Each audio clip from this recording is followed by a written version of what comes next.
Поради масовно полнење на речните корита со ѓубре, шут и друг отпад, вчерашните обилни дождови предизвикаа излевање на реките во повеќе делчевски села. Имаме појава на излевање и на опасност од излевање на повеќе места, подошно во Звегорска река, во Габрово, во Тработивиште. За среќа немаме сега материјални штети, немаме последици.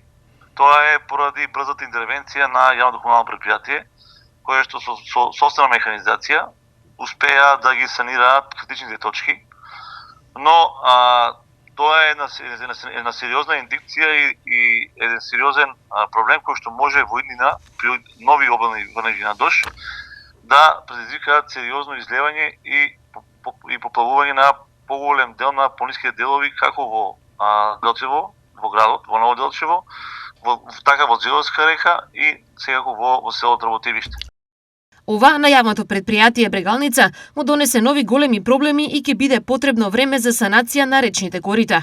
Да, една од причините за таквата појава е несовесното фрлање на шут и на отпад во ендеците широм нашата општина и при такви обилни врнежи на дожд тие се сериозна пречка и сериозна опасност од запишување на испустите на повеќе места во градот и секако за сериозна опасност за поплавување на имоти, згради, фирми и така натаму.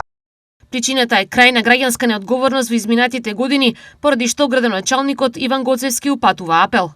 Значи, јас како градоначалник чувствувам потреба да ушенешка да апелирам до сите граѓани на општина Делчево за совесно депонирање на сметот од нивните домови.